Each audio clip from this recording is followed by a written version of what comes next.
Fala galera, beleza? Aqui é o Gustavo, espero que todos estejam bem. Vamos dar sequência à leitura da Bíblia em 365 dias, aqui na Bíblia 365, versão NVI. Hoje, leitura do dia 19 de agosto, leitura de número 231. A porção do Velho Testamento está em Ester 4:1 a 7:10. Quando Mardoqueu soube de tudo o que tinha acontecido, rasgou as vestes, vestiu-se de pano de saco, cobriu-se de cinza e saiu pela cidade, chorando amargamente em alta voz. Foi até a porta do Palácio Real, mas não entrou, porque ninguém vestido de pano de saco tinha permissão de entrar. Em cada província onde chegou o decreto com a ordem do rei, houve grande pranto entre os judeus, com jejum, choro e lamento. Muitos se deitavam em pano de saco e em cinza. Quando as criadas de Ester e os oficiais responsáveis pelo harém lhe contaram o que se passava com Mardoqueu, ela ficou muito aflita e mandou-lhe roupas para que as vestisse e tirasse o pano de saco, mas ele não quis aceitá-las. Então Ester convocou Hatá, um dos oficiais do rei, nomeado para ajudá-la, e deu-lhe ordens para descobrir o que estava perturbando Mardoqueu e por que ele estava agindo assim. Hatá foi falar com Mardoqueu na praça da cidade, em frente da porta do Palácio Real. Mardoqueu contou-lhe tudo o que lhe tinha acontecido e quanta prata Hamã tinha prometido depositar na tesouraria real para a destruição dos judeus. Deu-lhe também uma cópia do decreto que falava do extermínio e que tinha sido anunciado em Susã, para que ele o mostrasse a Ester e insistisse com ela, para que fosse à presença do rei, implorar misericórdia e interceder em favor do seu povo. Hatá retornou e relatou a Ester tudo o que Mardoqueu lhe tinha dito. Então ela o instruiu que dissesse o seguinte a Mardoqueu: todos os oficiais do rei e o povo das províncias do império sabem que existe somente uma lei para qualquer homem ou mulher que se aproxime do rei no pátio interno, sem por ele ser chamado. Será morto, a não ser que o rei estenda o cetro de ouro para a pessoa e lhe poupe a vida. E eu não sou chamada à presença do rei há mais de 30 dias. Quando Mardoqueu recebeu a resposta de Ester, mandou-lhe dizer: não pense que pelo fato de estar no Palácio Real, você será a única entre os judeus que escapará, pois, se você ficar calada nesta hora, socorro e livramento surgirão de outra parte para os judeus, mas você e a família do seu pai morrerão. Quem sabe se não foi para um momento como este que você chegou à posição de rainha? Então Ester mandou esta resposta a Mardoqueu: vá reunir todos os judeus que estão em Susã e jejuem em meu favor. Não comam nem bebam durante 3 dias e 3 noites.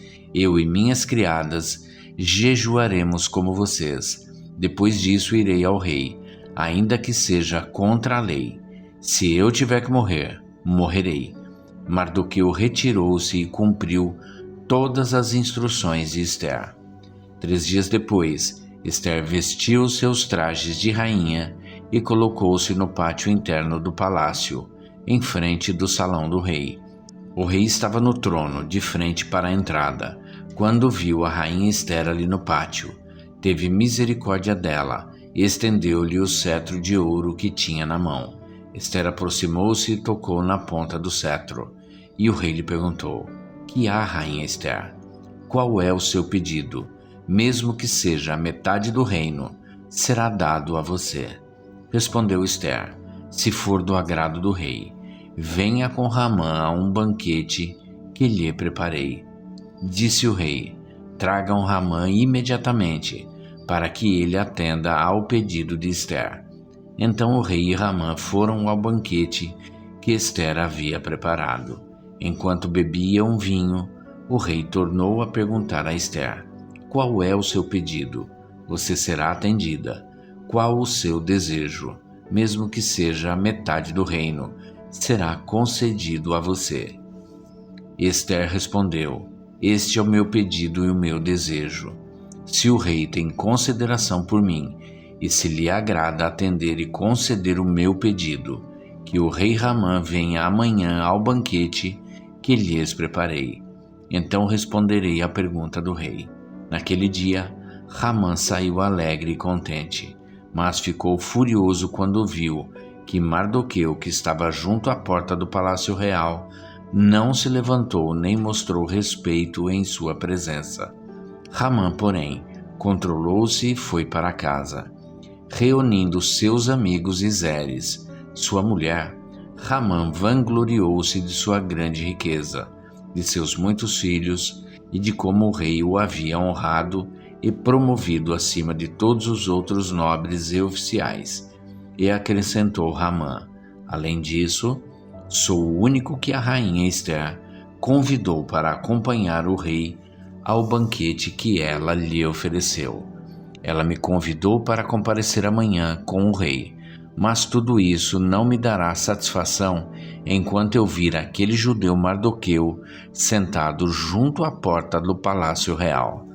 Então Zeres, sua mulher, e todos os seus amigos lhe sugeriram: mande fazer uma forca de mais de 20 metros de altura, e logo pela manhã peça ao rei que Mardoqueu seja enforcado nela.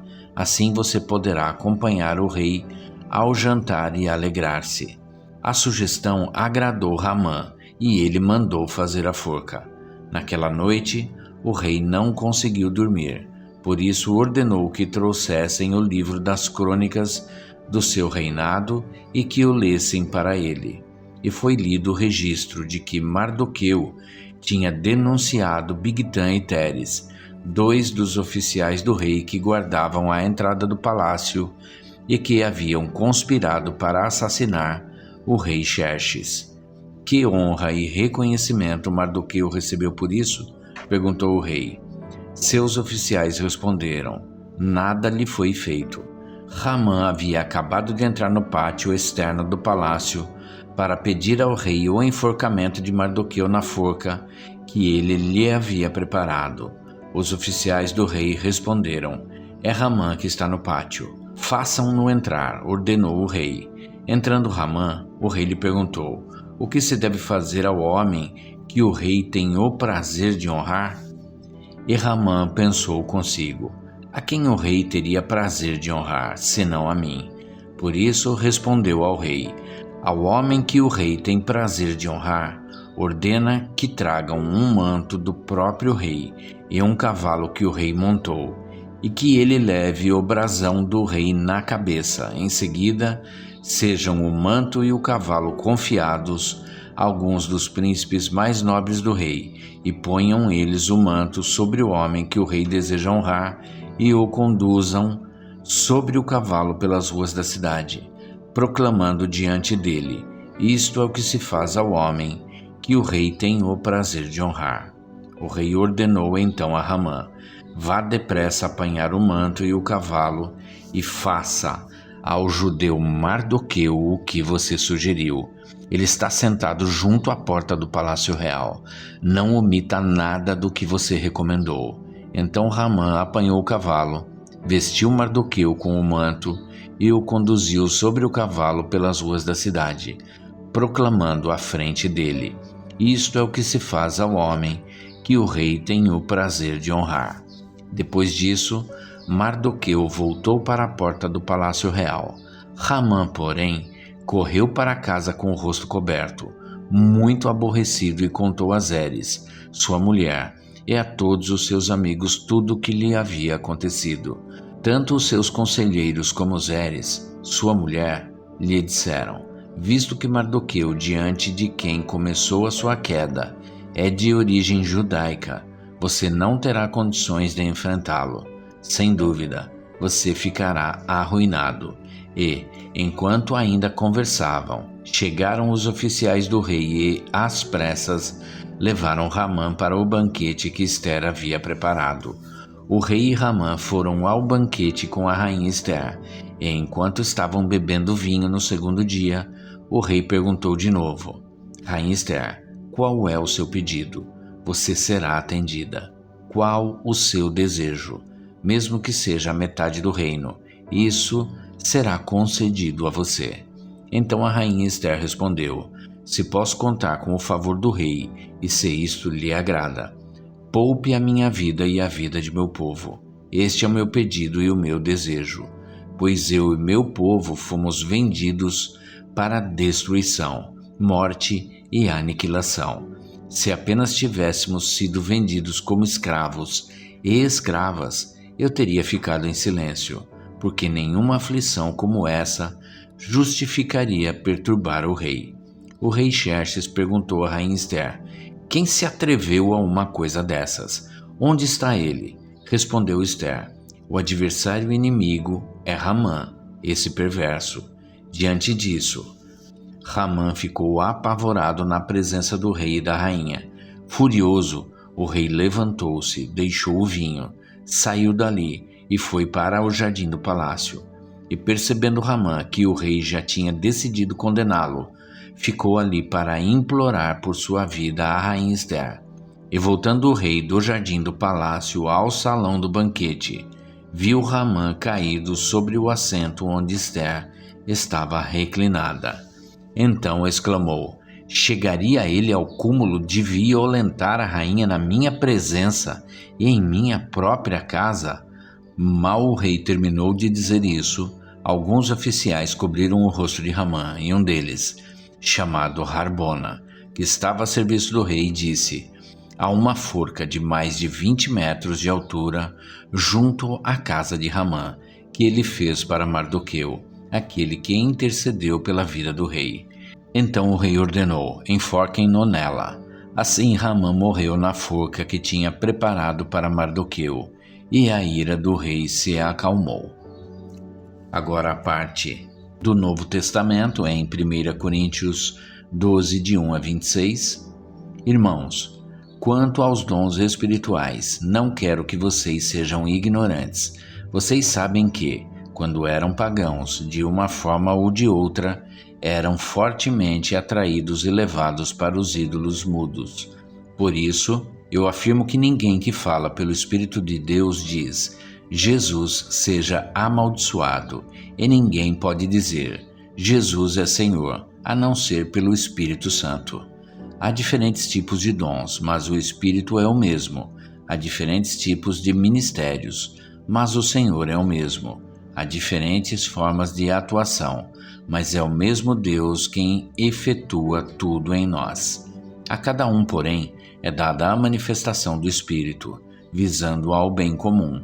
Pelo Espírito, a um é dada a palavra de sabedoria, a outro, pelo mesmo Espírito, a palavra de conhecimento, a outro, fé, pelo mesmo Espírito, a outro, dons de curar, pelo único Espírito, a outro, poder para operar milagres, a outro, profecia, a outro, discernimento de espíritos, a outro, variedade de línguas e a outro, interpretação de línguas.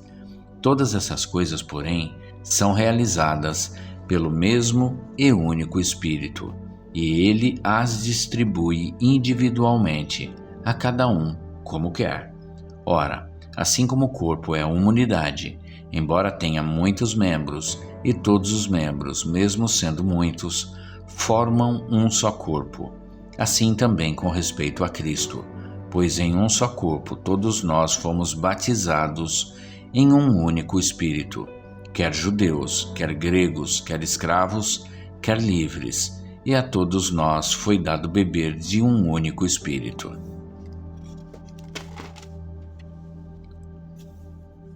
O corpo não é feito de um só membro, mas de muitos. Se o pé disser, porque não sou mão, não pertenço ao corpo, nem por isso deixará de fazer parte do corpo. E se o ouvido disser, porque não sou olho, não pertenço ao corpo, nem por isso deixar de fazer parte do corpo. Se todo o corpo fosse olho, onde estaria a audição? Se todo o corpo fosse ouvido, onde estaria o olfato? De fato, Deus dispôs cada um dos membros no corpo, segundo a sua vontade. Se todos fossem um só membro, onde estaria o corpo?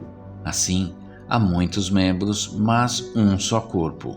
O olho não pode dizer à mão: não preciso de você, nem a cabeça pode dizer aos pés: não preciso de vocês. Ao contrário, os membros do corpo que parecem mais fracos são indispensáveis, e os membros que pensamos serem menos honrosos tratamos com honra especial, e os membros que em nós são indecorosos são tratados com decoro especial, enquanto os que em nós são decorosos não precisam ser tratados de maneira especial. Mas Deus estruturou o corpo, dando maior honra aos membros que dela tinham falta, a fim de que não haja divisão no corpo, mas sim que todos os membros tenham igual cuidado uns pelos outros. Quando um membro sofre, todos os outros sofrem com ele. Quando um membro é honrado, todos os outros se alegram com ele. Agora a parte de Salmos, em 36, de 1 a 12. Para o mestre de música de Davi, servo do Senhor.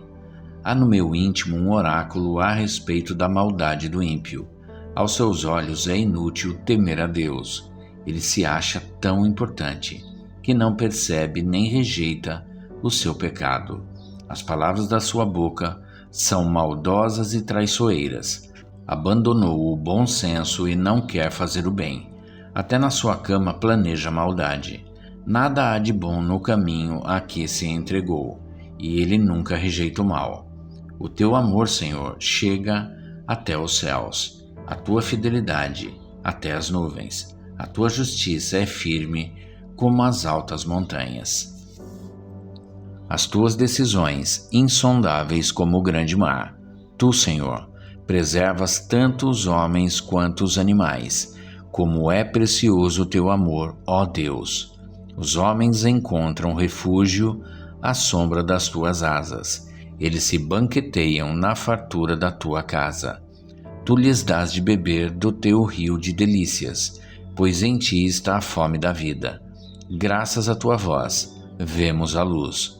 Estende o teu amor aos que te conhecem, a tua justiça aos que são retos de coração. Não permitas que o arrogante me pisoteie, nem que a mão do ímpio me faça recuar. Lá estão os malfeitores caídos, lançados ao chão, incapazes de levantar-se. Agora a parte de Provérbios 21, 21 e 22. Quem segue a justiça e a lealdade encontra a vida, justiça e honra. O sábio conquista a cidade dos valentes e derruba a fortaleza em que eles confiam. Até aqui. Bem, chegamos ao final da leitura do dia 19 de agosto, leitura de número 231. E amanhã a gente retorna para a sequência desta leitura.